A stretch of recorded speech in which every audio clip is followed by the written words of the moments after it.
esta clase. Bueno, les voy a proyectar las diapositivas. Estas ustedes ya las pueden encontrar en el blog, bueno, perdón, en la plataforma, para que puedan visualizarlas y tener ese contenido. Y con respecto a lo que vamos a ver el día de hoy, pues vamos a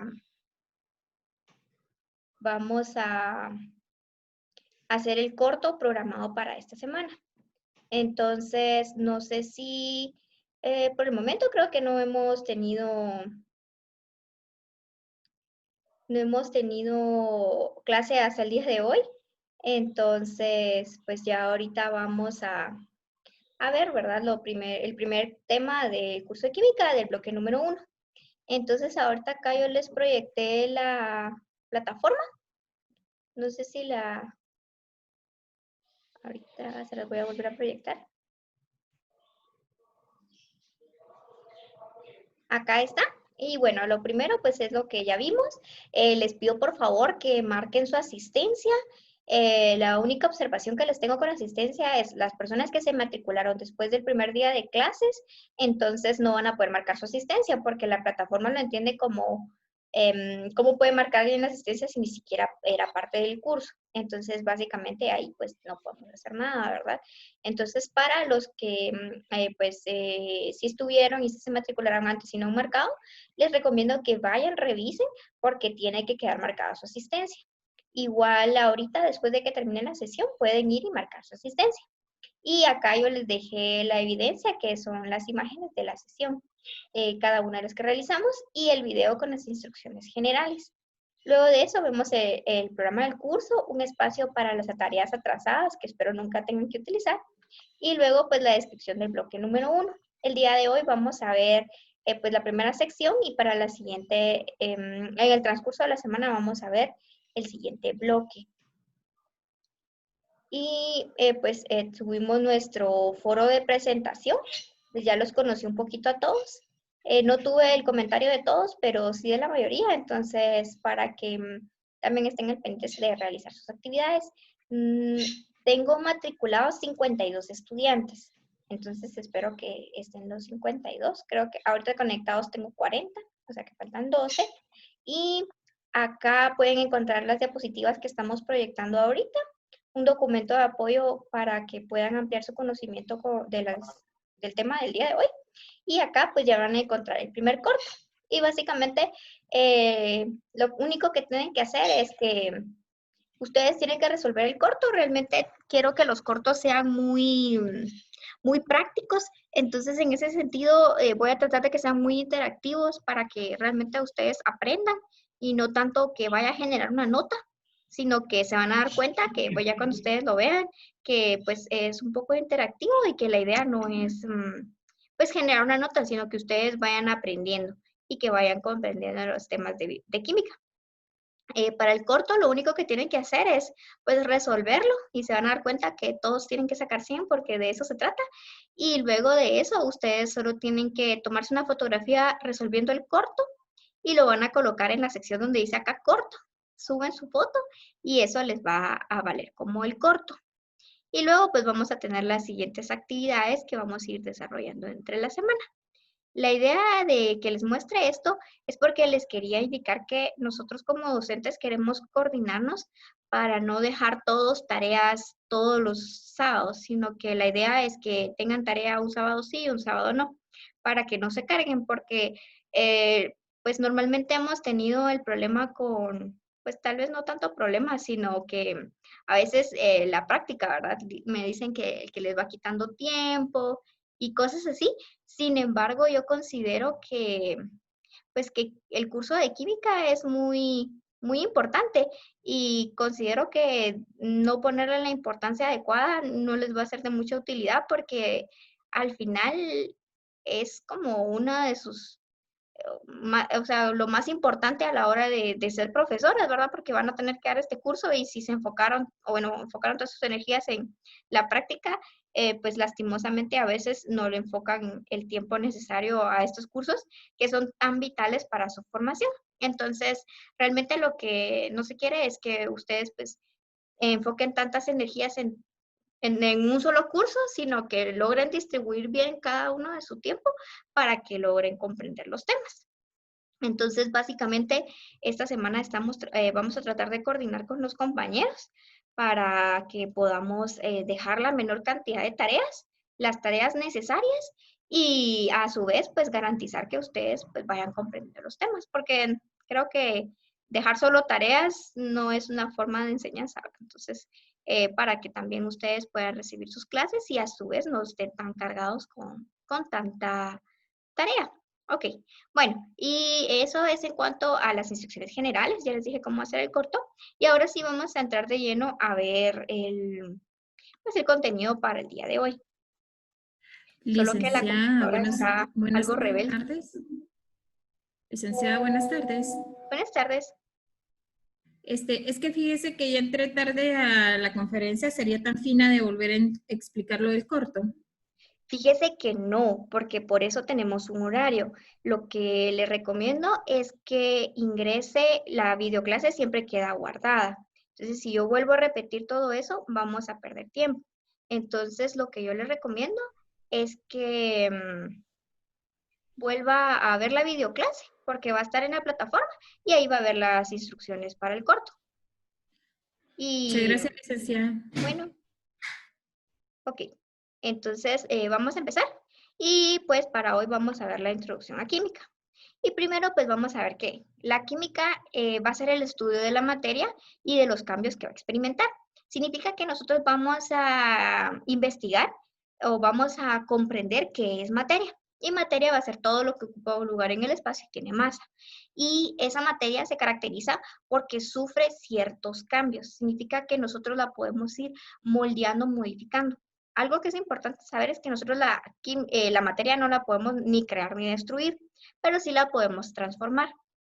Bueno, es muy frecuente que a la química se le considere una ciencia central, ya que nosotros necesitamos conocer de química para poder entender biología, física, geología, ecología y otras disciplinas.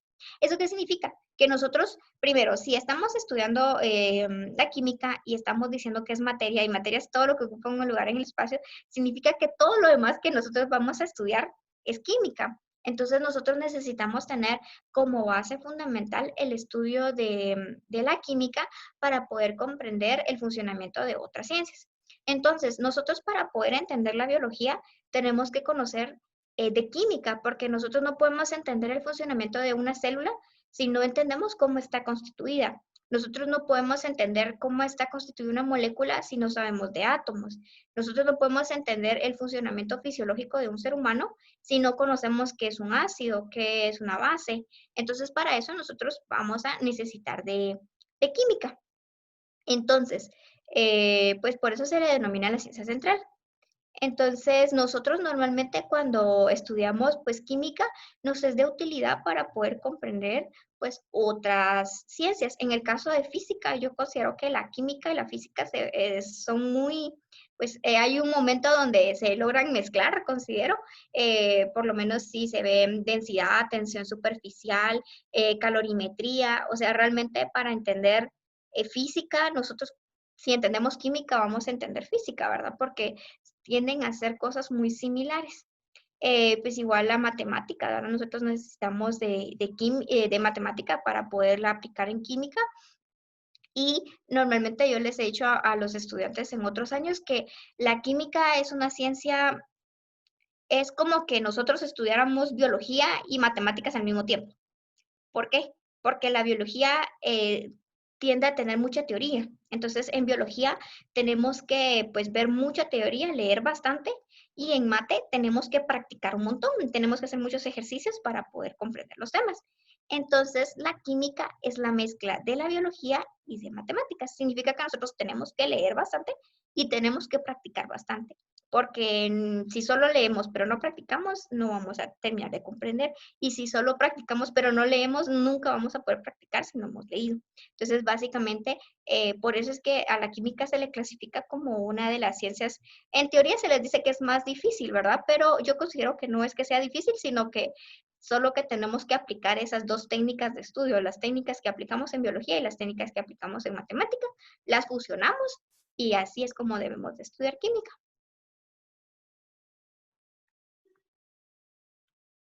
Bueno, entonces la química pues tiene diversas aplicaciones. Podemos ver que muchos avances en la tecnología y avances intelectuales van a permitir a ciertos científicos crear, separar bueno, crear no, sino separar sustancias, ya sea purificarlas, buscar componentes esenciales a partir de materiales mucho más grandes a materiales más pequeños y así poder explicar todas esas características físicas y químicas.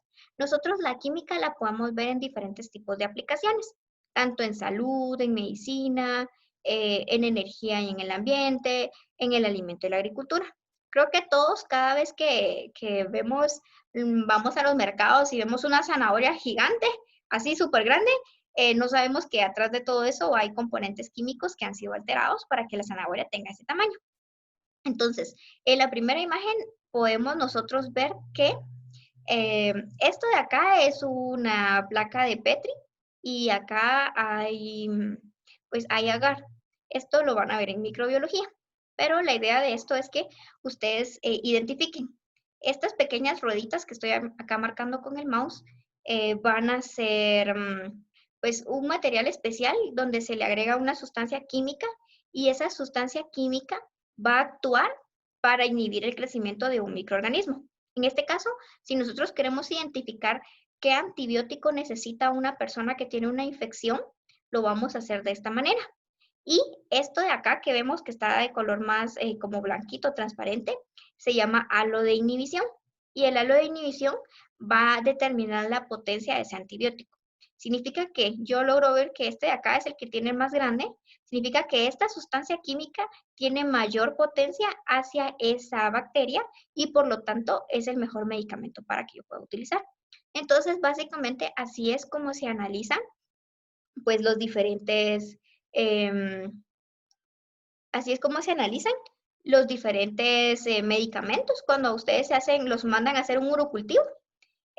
Lo que hacen es que se cultiva acá, ¿verdad? Y se identifica qué bacteria es la que ustedes tienen. Y de esa forma el médico puede identificar, bueno, si es esta bacteria, le vamos a dar esta medicina. Y esta medicina es un componente químico. Entonces, si se dan cuenta, para llegar a ese componente químico se necesitaban de muchos estudios y muchos análisis a partir de, normalmente la mayoría de la medicina se partió de plantas, significa que se estudiaron esas plantas y luego en laboratorio se aislaron sus componentes químicos para luego ser transformados en medicamentos. Entonces, normalmente ahora, pues por síntesis química se obtienen esos medicamentos, pero la raíz de todos los medicamentos proviene de la naturaleza. Y vemos en la siguiente sección donde encontramos diferentes tabletas. Entonces, diferentes formas de los medicamentos. Entonces, acá vemos cápsulas de gelatina blanda, cápsulas duras, vemos tabletas, capletas, vemos comprimidos. Entonces, cada uno de estos tiene una función diferente. Por lo menos esta que está acá, que está de color azul. Ustedes ven las dos tapas, creo que una es azul y la otra es transparente. Pero vemos que adentro hay unas pequeñas bolitas.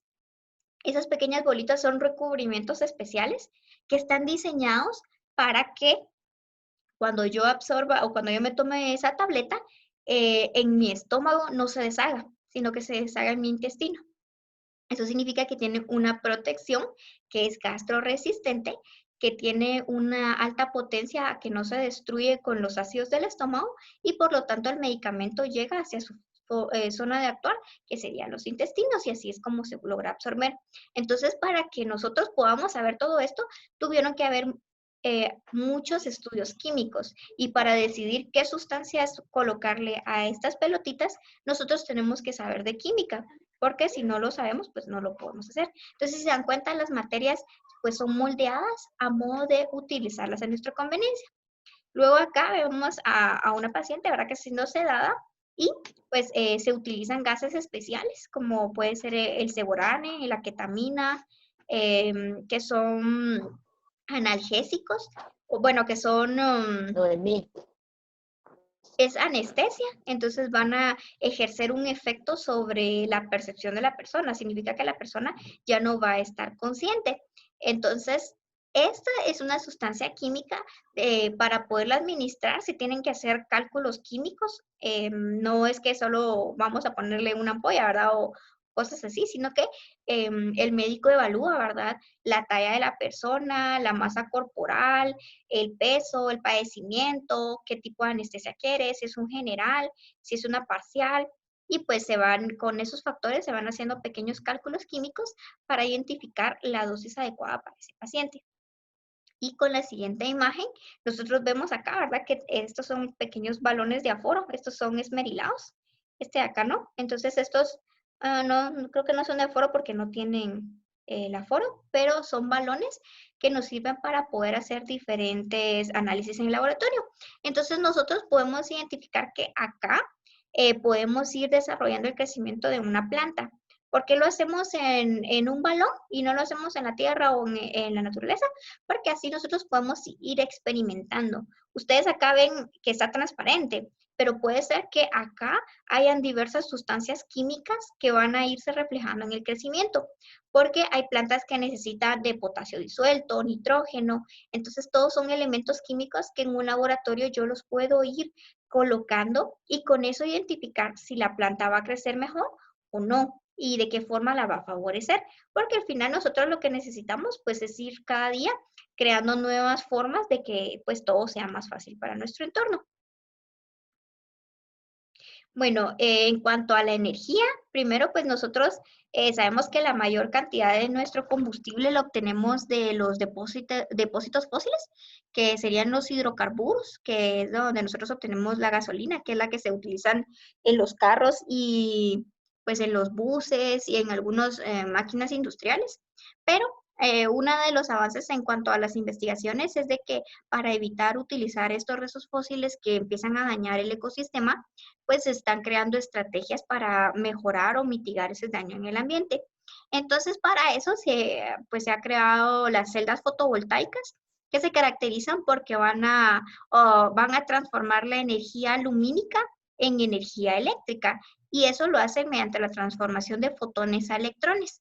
Entonces, de esa manera, nosotros la energía que emana el sol la podemos transformar y utilizarla para nuestro uso diario. Porque es importante que nosotros vayamos creando estas estrategias? Porque nosotros necesitamos cuidar nuestro ecosistema. Entonces, hoy por hoy, pues nosotros sabemos que la Tierra está siendo aquejada por un fenómeno denominado efecto invernadero. Y el efecto invernadero, pues básicamente se trata de lo que les voy a explicar. Para poder entender el efecto invernadero, primero tenemos que entender cómo es que funciona la Tierra. Entonces, primero, pues vamos a ver qué tenemos acá en nuestro Sol. Y el Sol se va a caracterizar porque va a emitir radiación ultravioleta. La radiación ultravioleta, pues es la que va a generar ese calor y va a llegar hasta la Tierra. La Tierra se caracteriza porque va a tener diferentes capas, pero nos vamos a centrar en la atmósfera. Entonces, cuando el Sol irradia toda esa energía, la energía impacta hacia la Tierra, pero pasa por la atmósfera. Al momento de que esa energía pasa por la atmósfera, aquí se crea un pequeño filtro. En la atmósfera se va filtrando esta energía y no entra directamente la misma cantidad que si nos entrara del Sol directo. Entonces, luego llega a la Tierra y una porción es reflejada hacia las nubes y nuevamente regresa hacia la Tierra. Sin embargo, a veces también la radiación impacta sobre la Tierra y esto se da en los glaciares y estos la repelen. Entonces, podemos decir que una parte de la radiación ultravioleta que emite el Sol es absorbida y otra parte es reflejada y se regresa, por decirlo así, hacia el espacio, hacia el universo. Entonces no queda en la Tierra.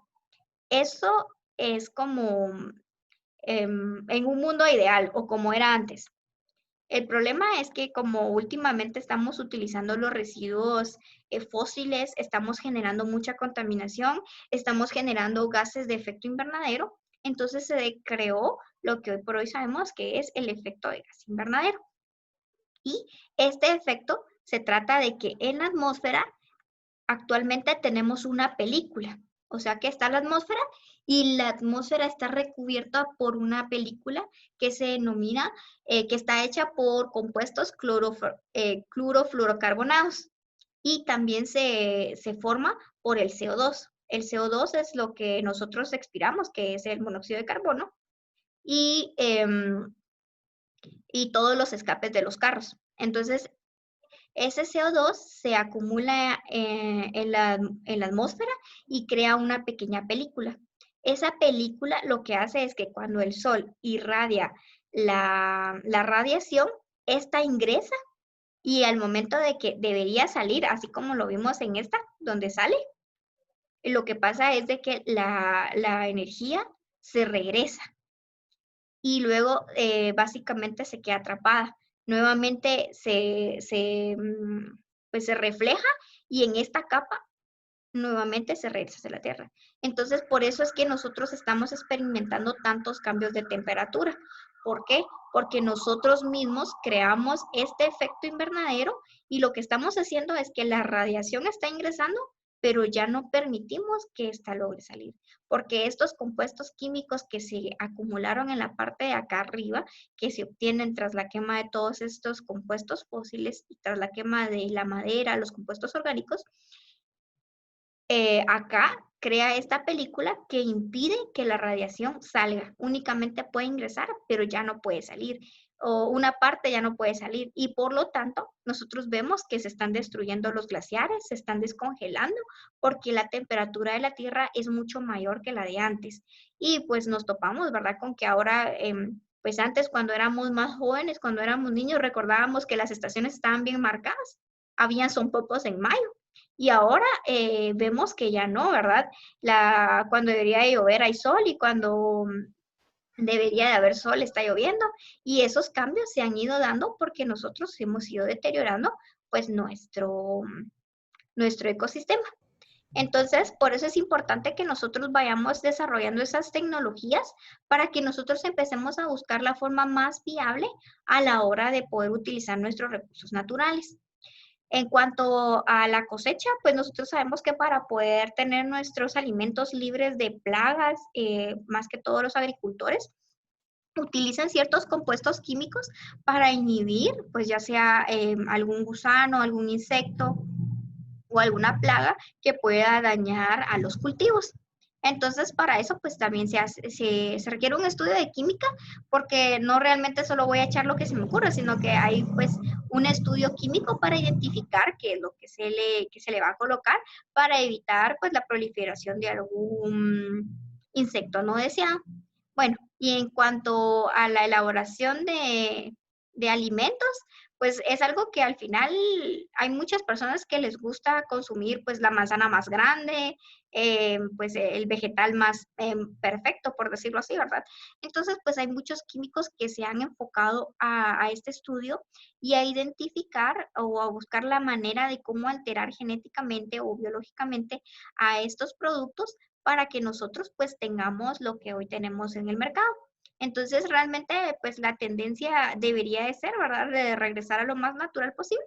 Pero pues la realidad es que, pues por lo menos en América Latina hay un mercado muy amplio para el consumo de productos que han sido alterados químicamente. Y pues no podemos ver la química como algo malo, sino que realmente la química pues es de mucha utilidad porque a veces nos sirve bastante porque hay algunas enfermedades que se dan o que se van heredando entre los vegetales, entre las verduras, entre las frutas. Entonces, a veces es importante que pues estos vegetales sean fortalecidos químicamente para que evitar esta clase de enfermedades. Y pues en biología se van a dar cuenta que parte de la selección natural es que los mejores vegetales vayan generando nuevos vegetales. Entonces, pues al final la química es una herramienta de mucha utilidad y lo importante es poderla utilizar para el fin deseado. Ok, entonces eso es en cuanto a un general sobre química. Ahora bien, vamos a ver un poquito sobre método científico. Y primero tenemos que conocer las tres grandes ramas de métodos que existen. Y esto es importante porque ustedes van a tener sus diferentes prácticas, sus diferentes proyectos y tienen que identificar de qué forma ustedes están actuando. En el caso de la extensión, ustedes cada vez hacen extensión y hacen investigaciones. Entonces hay que identificar qué tipo de investigaciones hacen. Son documentales, extensión, yo creería que es investigación-acción. Sin embargo, normalmente solo vemos acción y no vemos la investigación. pero pues debería ser de ese tipo. Entonces existen diferentes tipos de investigaciones, pero nosotros vamos a ver sus tres grandes clasificaciones. Y primero vamos a ver que el método inductivo se caracteriza porque va de lo particular hacia lo general. Significa que nosotros vamos a estudiar un hecho que es particular, o sea, un hecho que es individual, y luego lo vamos a generalizar. Significa que nosotros vamos a identificar como, por lo menos podemos decir que los guatemaltecos, pues, ay, no se me ocurre algo. Vale, supongamos que vamos a decir, bueno, los villanovanas les gusta ir a comprar a los mercados, ¿sí? Entonces, eso es un hecho particular. Pero cuando ya de lo particular lo generalizamos, ya podemos decir, el hecho particular es que a los villanovanos les gusta ir a comprar a un mercado y lo general sería, toda Guatemala prefiere ir a comprar a un mercado. Entonces, si se dan cuenta, estamos partiendo de un hecho particular, que sería Villanueva, y lo estamos generalizando hacia una nación. ¿Y cómo lo vamos a hacer? Pues vamos a hacer un estudio identificando si en Villanueva sí es así, identificando otros sectores del país y para eso poderlo generalizar. Y a eso nosotros le vamos a llamar el método inductivo. Estamos partiendo de algo particular hacia algo más general. En cuanto al método deductivo, vamos a partir de lo general hacia lo particular. Si se dan cuenta ahora, es al revés. Estamos partiendo de un hecho general hacia un hecho particular. Entonces podemos decir, por ejemplo, podríamos decir, bueno, en Guatemala hay más mujeres que hombres. Es un hecho general, y porque estamos hablando de Guatemala. Pero luego nos vamos a ir hacia algo particular y queremos analizar si el salón de clases sí es cierto, ¿verdad? Entonces vamos a decir, bueno, vamos a ver si en el salón de clases hay más mujeres que hombres. Entonces vamos de algo general, que es un dato a nivel de país, y luego ya nos vamos a algo particular, que en este caso sería nuestro salón de clases. Entonces, si se dan cuenta, pues existen diferentes formas de aplicar el método científico. Y luego, el siguiente método, que es el método experimental, y este se caracteriza porque trata de demostrar la causa de un fenómeno. Entonces, normalmente, pues el método experimental es de que nosotros identificamos un problema y tratamos de identificar cuál es ese problema. Entonces, aquí es donde nosotros, pues los que hacemos tesis, nos basamos en, por lo menos en mi caso, yo realicé una tesis donde apliqué el método experimental. Entonces, ustedes a la hora que realicen su tesis, pues pueden elegir cualquiera de estos grandes grupos y a la hora de que lleven a cabo sus diferentes prácticas, la extensión, pues también ustedes pueden aplicar de diferentes formas los métodos, ¿verdad? Entonces, por lo menos la idea es identificar una problemática y luego de identificar esa problemática, tratar de buscar pues esa solución o pues tener esa hipótesis. Entonces, la idea es esa, ¿verdad? Cuando nosotros hablamos de investigación, tenemos que tener presente estas generalidades.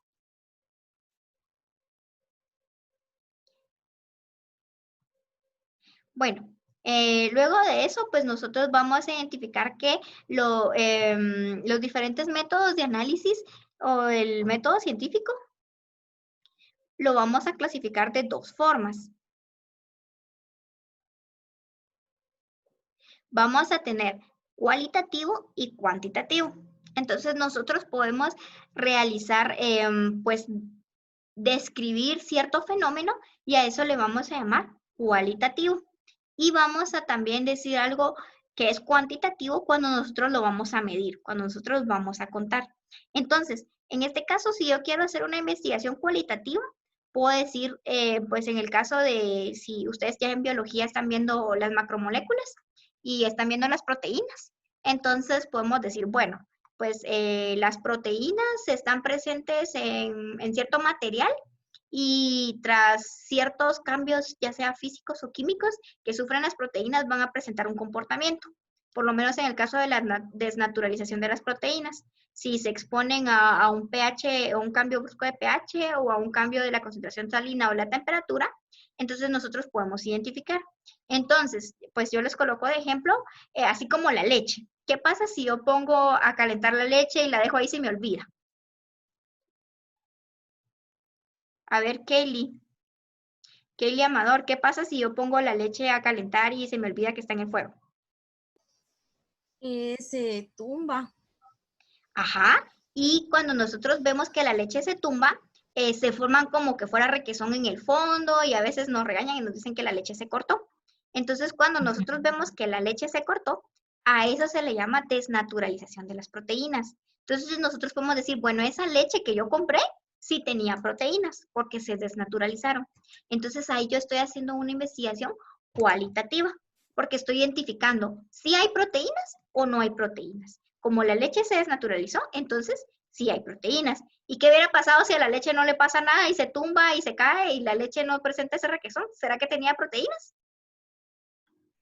Puede ser que no. Entonces, en ese caso, nosotros estamos diciendo que algo sí está o algo no está. Entonces, de esa forma, nosotros lo podemos hacer cualitativo, ausente o presente. También podemos ir describiendo características. Por eso les decía, si vamos a hacer el análisis de una población, bueno, vamos a identificar que la población de Villanueva se lava las manos. ¿Sí o no? Entonces, en un cualitativo solo vamos a decir sí o no. Pero si vamos a hacer un análisis cuantitativo, entonces ya vamos a decir, bueno, el 90% de la población no se lava las manos con base a estos datos, porque yo ya cuantifiqué, yo ya medí, yo ya hice análisis estadístico para poder llegar a esa conclusión. Entonces esa es la diferencia entre cualitativo y cuantitativo. Ahora bien, para nosotros realizar una investigación, primero tenemos que partir de la observación. Y eso se trata en que, por lo menos ustedes, cada vez que hacen su proyecto de extensión, y les hago tanta énfasis porque realmente uno después de llevar tantos años en la sede se da cuenta cómo hacen sus proyectos de extensión y a veces lo hacen por salir del paso, ¿verdad? Y yo sé que no para todos pues es interesante, pero creo que deberíamos de ser un poquito más conscientes como estudiantes y aprovechar esa oportunidad que nos dan cada vez de hacer pues una investigación-acción. Entonces, vamos a partir de un fenómeno, vamos a identificar un problema y con base al estudio de ese problema, vamos a plantear problemas y vamos a plantear problemas que se están presentando en ese fenómeno. Luego de eso, nos vamos a establecer objetivos, a dónde queremos llegar. Entonces, yo les podría decir, ay, qué buenísimo sería decir, bueno, no vamos a tener contaminación en Villanueva, pero eso no es factible. Entonces, la idea es que nosotros vamos a analizar el problema y vamos a plantear objetivos factibles, algo que nosotros sí podamos reproducir y que sí podamos alcanzar, porque esa es la idea, que ustedes desde ya vayan viendo la viabilidad de todas las acciones que hacen. Entonces, ustedes identifican un problema y plantean los objetivos de acuerdo a las condiciones favorables para poderlo realizar. Luego de eso, pues ustedes van a plantear una hipótesis que es una posible respuesta al problema y luego de eso se va a hacer la experimentación. Y la experimentación es, pues, en este caso vamos a incluir el diseño de la metodología. Si nosotros, pues, queremos identificar algo muy práctico en un laboratorio, pues nosotros vamos a establecer, bueno, primero, si quiero identificar si la leche tiene proteínas, recordando pues el ejemplo anterior, voy a ir a comprar la leche, pero eso va a estar plasmado en mi diseño de investigación.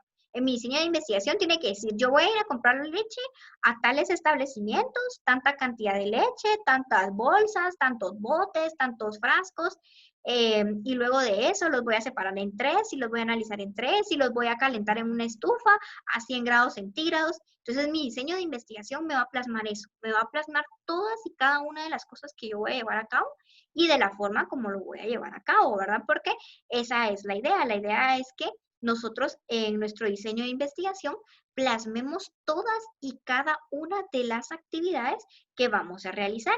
Y eso pues nos va a permitir que nosotros a la hora de ejercer nuestra experimentación, pues ya sepamos cómo realmente pues vamos a proceder, ¿verdad? Porque no en la parte de la experimentación vamos a empezar a ver qué vamos a hacer, sino que antes de que yo empiece a experimentar, ya tengo que tener plasmada mi diseño de la metodología. Y luego de que yo hago mi experimentación, pues ya vengo, recopilo todos mis datos que tengo y voy a hacer un análisis de los resultados. Y con el análisis de los resultados, yo voy a establecer teorías y leyes. En el caso de una teoría, pues es un supuesto, significa que todavía puede ser abolido, es una aseveración que yo doy, sin embargo, cualquier persona la puede venir y transformar. En el caso de una ley, se crea porque normalmente cuando nosotros hacemos una experimentación, digamos que ustedes como científicos vienen y dicen, bueno, vamos a hacer esta experimentación, entonces luego de eso vamos a hacer, pues así como les estaba diciendo, ¿verdad? De la leche. y decimos, bueno, sí, la leche de Villanueva tiene proteínas, pero para que se establezca una ley, tienen que haber más científicos haciendo el mismo análisis con mi misma experimentación, con el mismo diseño metodológico. Entonces, si yo usé ese diseño metodológico, yo lo tengo que compartir. Entonces, ustedes vienen y dicen, bueno, yo fue esto lo que yo hice, y con base a esa información, pues ellos lo replican, y al momento de que lo replican y se dan cuenta que sí, lo que yo hice es correcto, ellos tienen el mismo resultado, lo tienen aquí, en China, en Japón, en Estados Unidos, y todos tienen ese mismo resultado. Así es como se establecen las leyes. Por eso es que nosotros nos topamos que en física tenemos leyes, porque han habido científicos que han hecho esos postulados y otros científicos han experimentado y han llegado al mismo resultado. Y por eso es que nosotros en física sí tenemos leyes. Entonces, a eso se refiere una ley en cuanto a química, en cuanto al método científico. Entonces, pues eso sería. Y vamos a ver el último tema. Ya solo me quedan 2 minutos. Entonces, acá pues vamos a ver los controles. Los controles son de utilidad cuando nosotros hacemos una experimentación. Vamos a tener de diferentes tipos. Tenemos los controles internos, los controles externos, los controles negativos y los controles positivos. Cuando nosotros nos referimos a controles internos, pues nos vamos a referir, primero vamos a hacer dos grandes divisiones. Cuando nosotros como investigadores tenemos que hacer pues una comparación, necesitamos controles. Y nosotros podemos tener controles dentro de nuestro laboratorio, significa que van a ser los internos, que son los que nosotros tenemos y podemos manipular, y los controles externos son los que están fuera de nuestro laboratorio o fuera de nuestro alcance de investigación, y vamos a utilizarlos para comparar. Entonces, significa que si yo estoy analizando la calidad de agua que viene del grifo de mi casa y voy a hacer mi estudio en mi casa, entonces si yo tomo agua de dentro de mi casa, va a ser un control interno. Si yo vengo, la purifico, la hiervo, la limpio, la filtro, ese va a ser mi control interno. Pero si yo vengo y comparo mi agua de adentro de mi casa con el agua del río, el agua del río es un control externo. Significa que yo voy a compararlo con ese que está afuera. Y en cuanto al control, pues el positivo es cuando presenta el fenómeno y el negativo es cuando no presenta el fenómeno. Significa que si yo voy a comparar, quiero ver si, como les recordamos, ¿verdad? Las proteínas. Quiero ver si esta leche tiene proteínas, pues yo lo voy a comparar con algo que yo sé que tiene proteínas. Puedo tomar una mezcla de suplementos nutricionales que tiene proteínas y compararlo con mi leche. Y luego con el negativo sería compararlo con algo que no tenga las proteínas. Ahora solo les voy a pedir que enciendan sus cámaras porque nos queda menos de 1 minuto para poder tomar la fotografía. Y eso sería todo para el día de hoy.